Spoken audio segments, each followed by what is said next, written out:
Good evening. Thank you everyone for joining us for our monthly webinar. We are really excited to be able to host another guest this month. And we are going to be hosting Trice from our fire department, who is our representative for the LEPC, which is the local emergency planning committee. And we are going to hear all about the program today. So welcome, Trice. Thanks for joining us. Glad to be here. Look forward to speaking to y'all tonight. Awesome. Thank you. So just before we get started, I wanted to just go over what our Ready Fairfax program is and give you guys a little overview of the different things that you could request from us. So Ready Fairfax is our preparedness program. We have several different presentations and workshops that you can request. Including Introduction to Preparedness until help arrives. And then we have a few workshops on making an emergency plan for your neighborhood, for your business, for your house of worship. And then, of course, we love hosting kids and talking to kids about preparedness. So that's another topic that we can cover. We did recently launch 2 different courses online. So Introduction to Preparedness is online. As well as our Introduction to Business Preparedness. As a reminder, or if you're joining us for the first time, through 2024, we have been working through preparedness through partnerships. So how do all of these different agencies and organizations support or play a role in emergency preparedness or emergency planning? And we have taken the opportunity to host several of these and have several more left, so that we can share the great information that everyone is doing to partner and collaborate throughout the community. So without further ado, I will turn it over to Trice, who is going to be our guest speaker tonight, and you can take it away. Thank you, Courtney. Again, I'm Trice Burgess, Fairfax County Fire and Rescue. I am the coordinator for the Fairfax Joint LEPC. Tonight, just going to go over a few things with hazardous materials in Fairfax County. And the local emergency planning committee and kind of what we do, and just some of the other interesting things in Fairfax as far as hazmat goes. First, we're going to start off with what is EPCRA, and we're going to play a short video now from the EPA on about this topic. The Emergency Planning and Community Right to Know Act of 1986, or EPCRA, was created to help communities plan for emergencies involving hazardous substances. EPCRA establishes requirements for federal, state, and local governments, Indian tribes, and industry. EPCRA sets standards for emergency planning and community right-to-know information reporting on hazardous and toxic chemicals. EPCRA helps the public by allowing them to understand and have access to information on what chemicals are stored in their community, how they are transported, what the hazards are, what actions they need to take if there's a release, whether it's intentional or accidental, whether or not they need to shelter in place or evacuate. It allows them to plan for circumstances where they really do have a life and death decision to make. Information is power. And in this business today, if I know going to an address or going to a location that there are other hazards there, that it's not your run-of-the-mill building fire, there are chemicals involved, that will definitely better help us serve the community that we're here to take care of. The community right-to-know provisions help increase the public's knowledge and access to information on chemicals at individual facilities, their uses, and releases into the environment. States and communities working with facilities can use the information made available under EPCRA to improve chemical safety and protect public health and the environment. One of the things that we use our Tier 2 reporting program for is we bring the information right up to the fingertips of our responders who respond out for emergencies at those locations. Guys who are responding to calls in that area can bring the Tier 2 reporting form up for that facility right to their fingertip and tell what the chemicals are that are being stored in there. The danger of not knowing what chemicals are in your community is that you can't prepare for them. You can't establish plans on what to do with your family and evacuation routes and whether or not it's safe to enter a particular area. You can't plan on things like how many emergency responders are needed for a community, what kind of firefighting equipment is needed, how many first responders are necessary, what does the hospital need to be ready for if something does happen. It's an outstanding planning tool.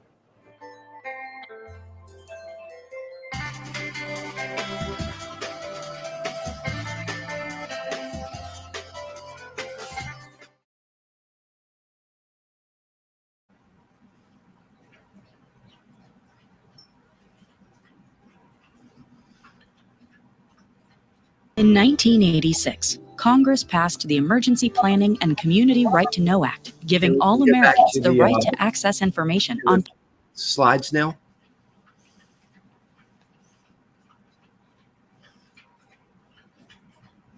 Thank you. Okay, we'll start off with what is SARA, and that's the Superfund Amendments and Reauthorization Act. That's something that Congress passed back in the 80s, and that came about as part of CERCLA, which was the Comprehensive Environmental Response Compensation Liability Act. It's kind of a cradle-to-grave stuff. Back in the early 80s, there was a bunch of problems across the country, which were called Superfund sites, such as Love Canal in New York and Valley in the Drums in Kentucky. There are currently no Superfund sites, thank goodness, in Fairfax County.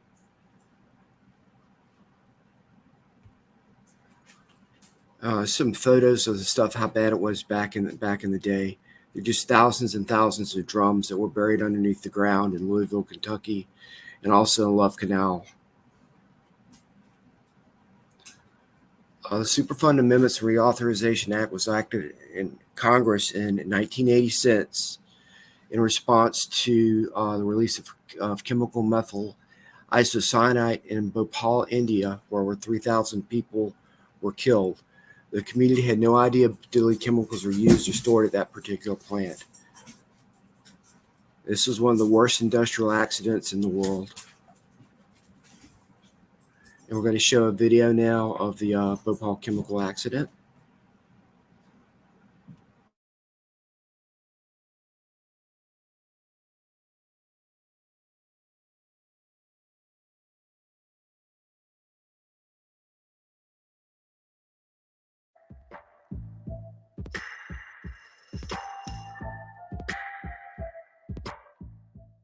On the 2nd of December 1984, a cloud of toxic gas leaked from the Union Carbide pesticide plant in Bhopal, India. Overnight, while residents of the city slept, the gas infiltrated hundreds of homes. By the morning, thousands of people were dead or dying. But this was just the beginning of an unprecedented disaster, the impact of which would last for decades. Bhopal is the capital city of the state of Madhya Pradesh, located in central India. It has long been a city of economic importance, a base for many large industries, including the pesticide production industry.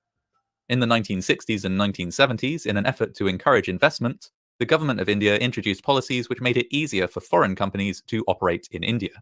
The American Union Carbide Corporation saw an opportunity and struck a deal to build a new pesticide plant in India in 1969.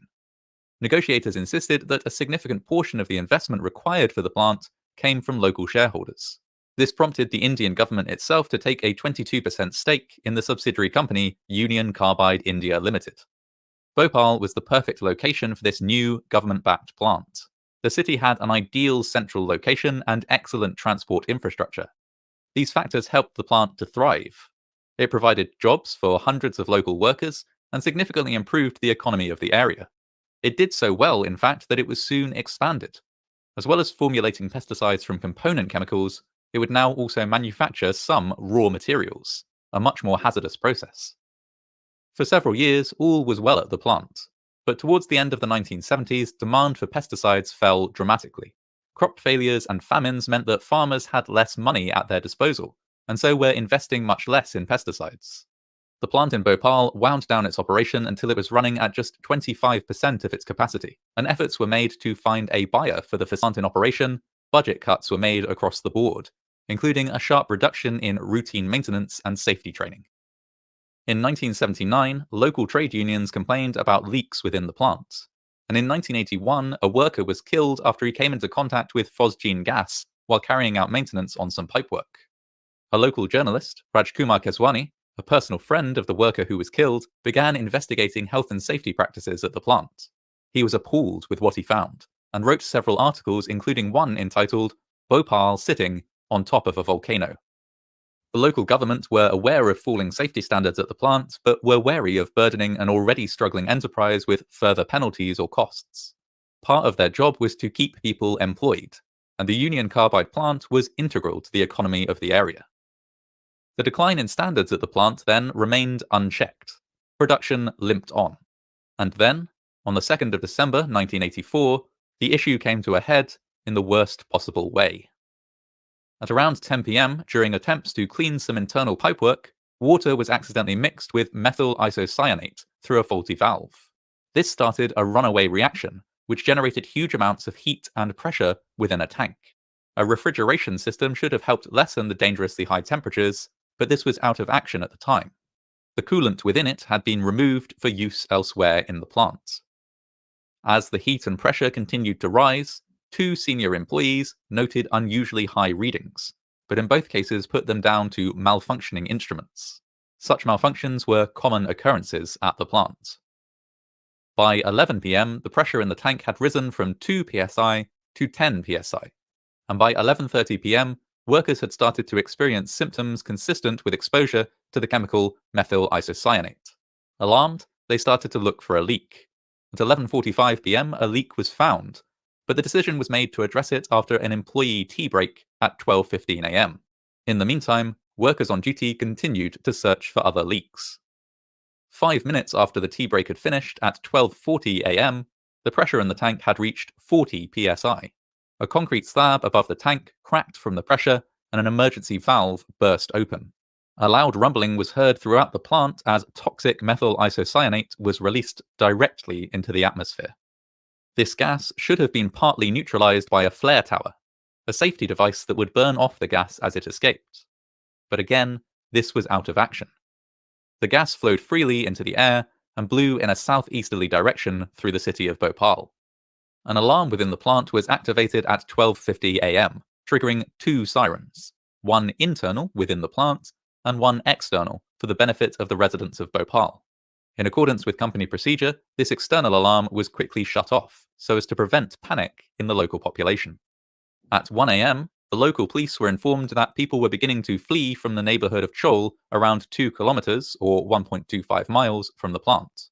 When the police first called the plant, they were assured that nothing was amiss. The evidence of their own eyes, however, told them otherwise. People in the city were experiencing a range of symptoms, such as eye irritation, vomiting, stomach pains, and a burning sensation in the throat.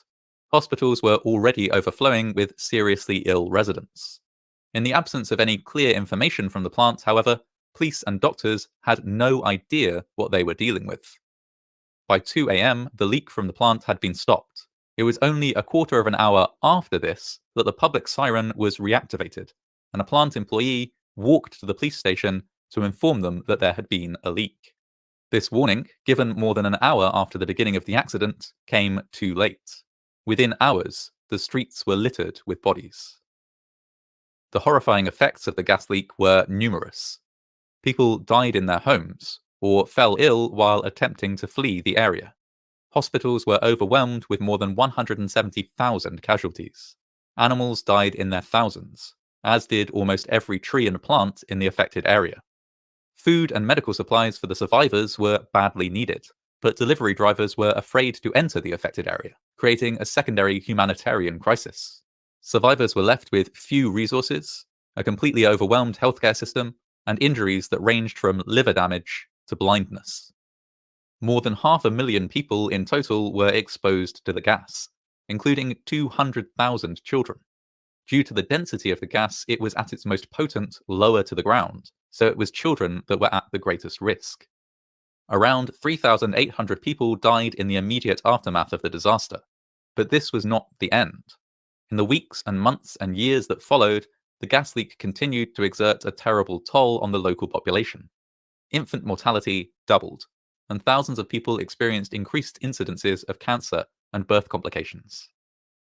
The immediate response to the disaster lasted for months, but the people of the area around the plant would continue to suffer for years and decades.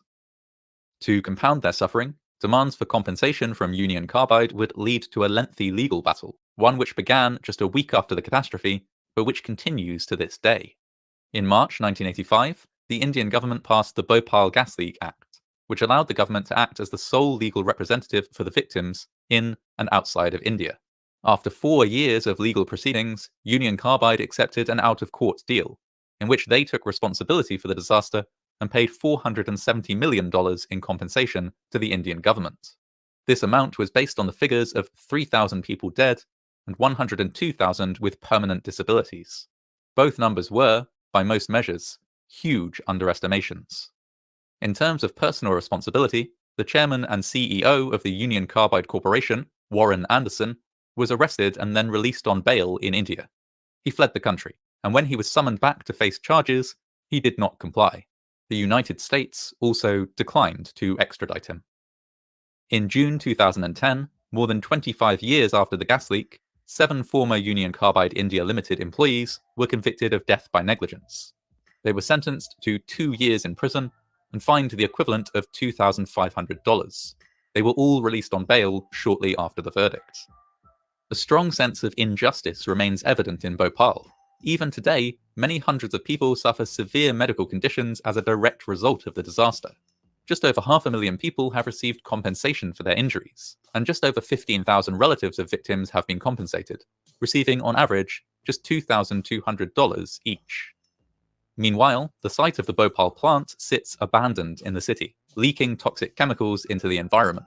More than any other industrial disaster in India's history, the Union Carbide gas leak remains an open wound, a tragedy for which there has been inadequate compensation, insufficient cleanup, no closure, and little accountability.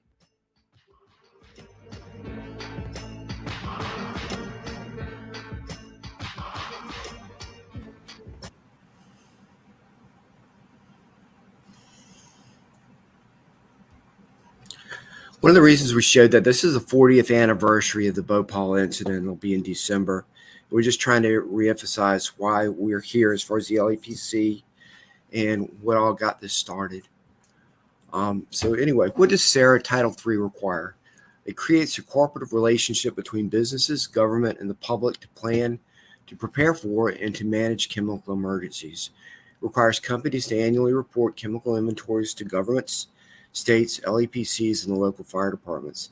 This is commonly referred to in the industry as Tier 2 reporting. And they're required to report extremely hazardous substances and any chemicals with a threshold planning quantity. Requires companies to immediately report release of hazardous materials, establish the Emergency Planning and Community Right to Know Act. Companies are required to report their chemical inventories to the state, the LEPCs, and the local fire department on an annual basis. And here in Fairfax County, we use the HazConnect Tier 2 Manager Program. This involves extremely hazardous substances that are at threshold planning quantities. Most chemicals stored in quantities in excess of 10,000 pounds. And this is commonly referred to as Section 302, 311, and 312 reporting. Again, this occurs annually each year between January 1st and March 1st. Non-compliance may result in civil fines up to $27,000 per violation per day from the EPA, and failure to report chemical releases can result in a criminal fine of $50,000 and or 5 years in prison. There are currently 426 active Tier 2 facilities in the Fairfax Joint LEPC Planning District.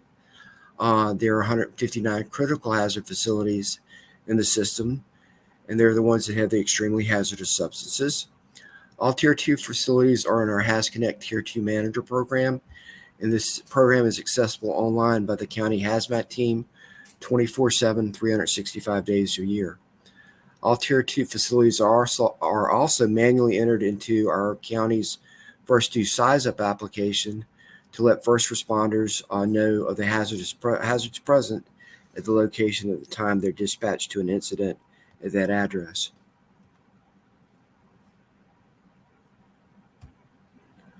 EPCR requires states to establish a state emergency response commission. In Virginia, that's called VERC, the Virginia Emergency Response Commission. Each CERC must establish planning districts, and each planning district must establish local emergency planning committees. Virginia established each county as a planning district, and then within that, a planning district in Virginia may consist of a county with multiple cities and towns that are within the boundaries of that county. And as far as in Fairfax, that includes the towns of Herndon, town of Vienna, city of Fairfax, the town of Clifton, Fort Belvoir, and obviously the County of Fairfax. LEPC membership must include at least one member from each of the following groups: elected state or local officials, police, fire, civil defense, and public health professionals, environment, transportation, and hospital officials, facility representatives, representatives for community groups, and the media. Each LEPC must develop a hazardous materials emergency response plan for its community. This is based on the Tier 2 reports we receive and hazard analysis that we perform. Hazard analysis is pretty in-depth. The hazardous materials emergency response plan must be updated annually, and we're currently in the process of doing that right now for the 2024 plan. The hazmat emergency management reporting plan must be exercised every year. We do a formal exercise 1 year and a tabletop exercise on the alternate year. This year's will be a tabletop exercise in 2024. Each LEPC must make Tier 2 data in their planning district available to the public. It must advertise availability of the data in a public forum, such as legal sections of a newspaper, which we do.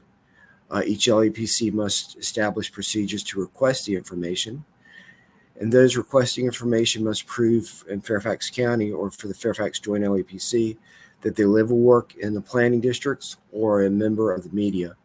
Companies may request that their data, chemical locations, remain confidential due to trade secrets or due to the business involved. Post 9/11, the LEPCs evolved, so more formal steps were taken to ensure legitimate right to know. Prior to 9/11, the FGLEPC Hazardous Materials Emergency Response Plan was distributed to the Virginia Room of the Central Library located in Fairfax City, also to the Board of Supervisors' offices, and many LEPCs published their plans to their websites. Most LEPCs evolved into more of an all-hazard mission, not just chemical emergencies. The LEPCs have established effective response framework relationships that apply in different emergency situations due to the membership requirements. The reason the LEPCs are valuable to the community, LEPCs, the fire department, state, CERCs know about extremely hazardous chemicals and other chemicals that are stored in large quantities that are in their jurisdictions. Communities are made aware of this, of what's out there. Gives local planners or responders a chance to better pre-plan and prepare for hazmat emergencies in their jurisdictions. Gives local planners and responders the opportunity to establish relationships with the facilities and work with them. It gives local planners and responders and facilities the opportunity to exercise their emergency plans and to make changes based on drill results. Ineffective emergency planning and communications. Can any of you think of incidents that occurred in the past few years? It's been a little bit longer than that, where the LEPC didn't do its job and resulted in death of several people. This incident garnered national attention and was the impetus for the President of the United States to issue an executive order. Local responders and residents were unaware of risk in their communities. This particular incident we're talking about is in West Texas back in April of 2013. West Texas Fertilizer Company Storage and Distribution Center had a fire and a subsequent explosion caused by tons of ammonium nitrate that was used for fertilizer. Hazmat closer to home issues we've had on the roadways and over large networks of interstate and local roadways. Transportation incidents occur frequently, primarily involving leaks of petroleum products from fuel tanks and vehicles. We also have 2 rail systems in the county, and we have a large number of pipelines that traverse the county that can contain petroleum products and natural gas transmission. There are a lot of fixed facilities also, again, that we talked about. There are over 400 of those in Fairfax County. And our biggest concerns in the county are what's coming over the roadways and the rail systems. We're lucky in Fairfax County that we don't have a whole lot of heavy industry or a lot of toxic chemicals that are used in large quantities in the county. One of the other incidents happened, it's been many years ago now, Colonial Pipeline, Singleton's Way in Centerville in 1987. They had a rock ripper on the back of a bulldozer on a construction site that punctured a 32-inch petroleum products pipeline in Centerville. Gasoline sprayed it over 100 feet into the air of the rupture, but thank goodness there was no fire. They lost more than 15,500 gallons of gasoline in that release.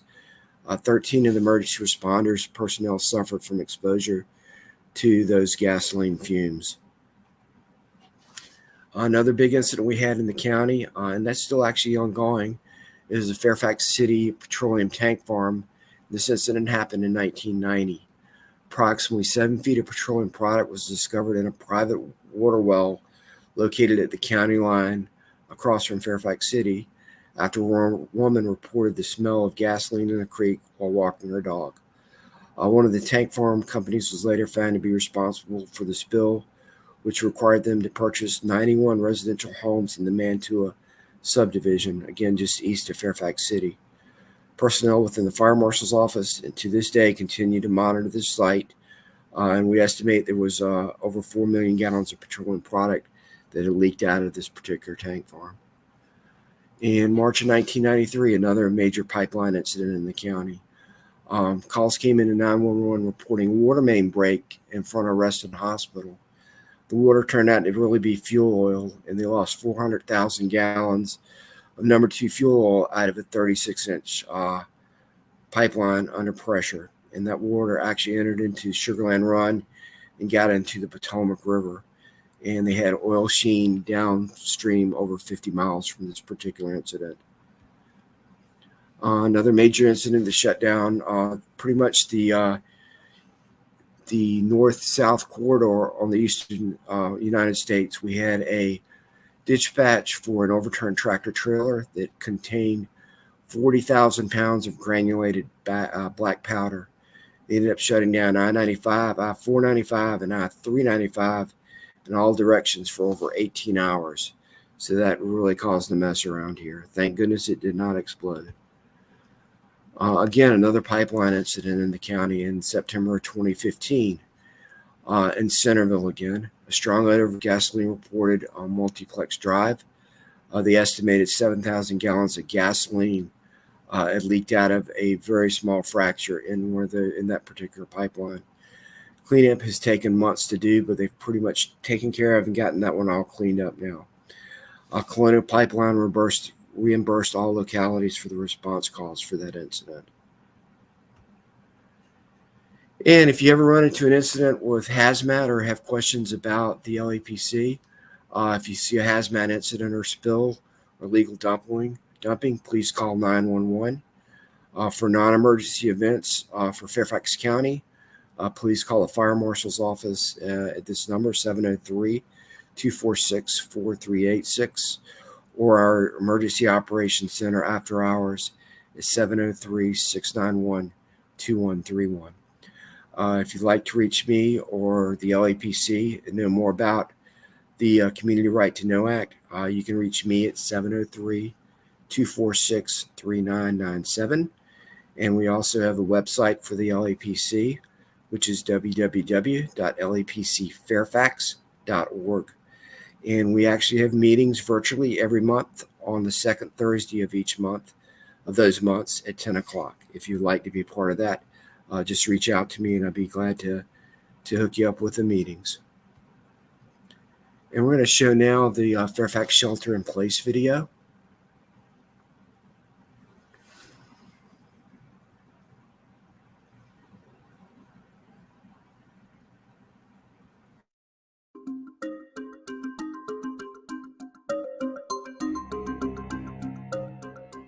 Disasters. They ask no permission, they give no quarter, and in whatever form, they leave no choice but to endure their wrath. Residents can react in two basic ways. They can go, or they can stay.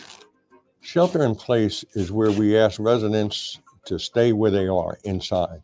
And it's because the hazard that is outside is more dangerous than staying inside. And so if they were to try to evacuate, they would become victims or casualties.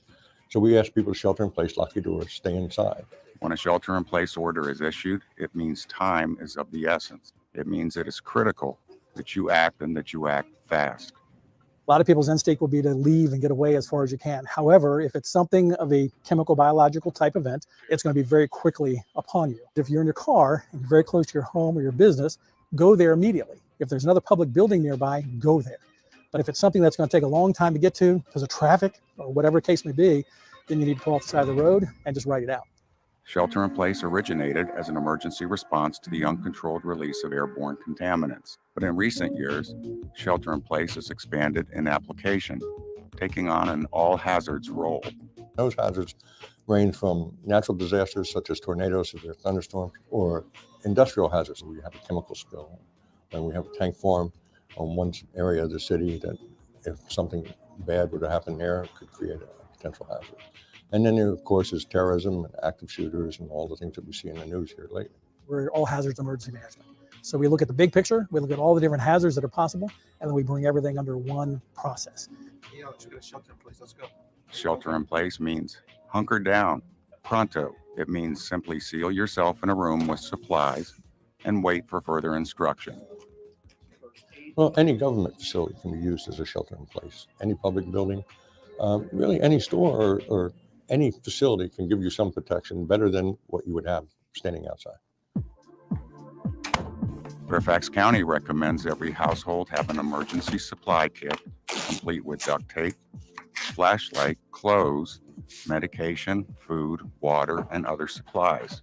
The sheltering in place room is one that you would want to have duct tape. You want to have that 4 mil plastic. You want to get everybody in your household there, including your pets. You want to turn off your air conditioning system. Once you're in that room, you want to seal the room. Absolutely key to our response and recovery to disasters is communication. Fairfax County and the other jurisdictions in the National Capital Region rely on an array of sophisticated communications platforms to get everyone on the same page when large-scale disaster strikes. We have a system, as do all the jurisdictions in this region. Ours is called Fairfax Alerts. And you go to our county website and you look it up, and it's a free service. You can sign up all of your different cell phone devices, email devices, as well as your friends and family. And so if you have relatives that work in the district or in Montgomery County, Maryland, or Prince George's, or in Fairfax, or whatever the case, all of them can be tied into the same system. You want to make sure you have a radio or phone so you can listen to what's going on outside. Once you're in there, you stay in there. Don't break the seal until you're told to do so. Give yourself and your family the best chance for survival. Stay informed, assemble a kit, and make a plan. It's not paranoia, it's a step of preparedness. We're all going to have that adrenaline hit. And I will tell you, if something happens, your thoughts are going to be all over the place about this and this and this, regardless of what the event is. If you have already practiced, you take that 20 minutes and do that little bit of preparedness and you do that exercise. If something really happens, hopefully never will, you're not going to have to sit there and think about it. It'll be more instinctive and you'll have the right materials there. So yes, it's not a paranoia thing. It's you being an adult and being prepared.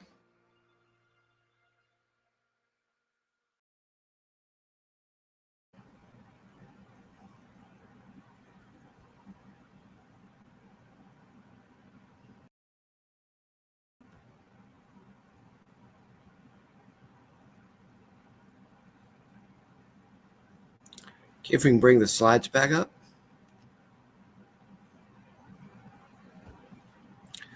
I've included some links in here that y'all can watch, that you can go back to after this is done. There's a lot of good stuff out there as far as EPCRA goes, from the state level, from EPA, and for Fairfax in general. Please feel free to stop by our website to take a look at what we've got to offer there. And here's my contact information if anybody would like to reach out to me, have questions about this presentation or anything related to hazmat or the local emergency planning committee in Fairfax. And thank you very much. Thank you so much, Trice.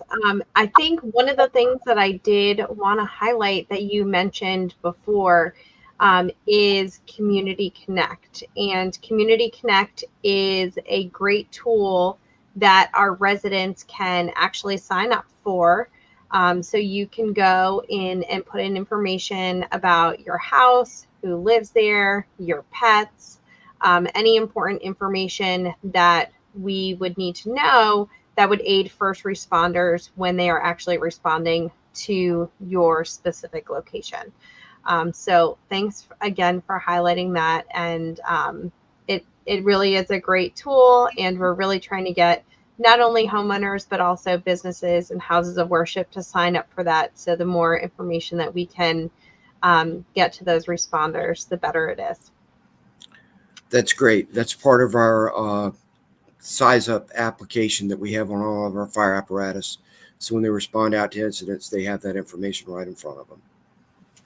Yeah, so you can, we have a website that is dedicated that has Fairfax alerts, Community Connect, and then the emergency health profile. So you can visit that at the website that's displayed on the screen. Awesome. Well, that brings us to the end of our webinar for tonight. I just want to remind everyone, no matter where you're seeing this today, you can follow us on X, you can follow us on Facebook, and then on Instagram. And we post a lot of great preparedness information, but we're also out in the community, so feel free to stop by our table. The LEPC has joined us at a couple outreach events this year, and we're really looking forward to having them join us out in the community more. So if you have any questions, you can feel free to ask us at our next event. Next month, we will be hosting the police department, where we are going to hear about the Neighborhood Watch program and the relaunch of it in Fairfax County. So it will be really great to have HOAs and individuals who are interested in either restanding up Neighborhood Watch or who are interested in just learning about the program join us, so that you can really understand all the ins and outs and how the police department supports the program here in Fairfax County. Here's my contact information. If you have any information or questions that you thought about while this webinar was happening, feel free to reach out to us. And without further ado, I will let you go back to whatever you're doing. And we thank you so much for joining us. Have a great night.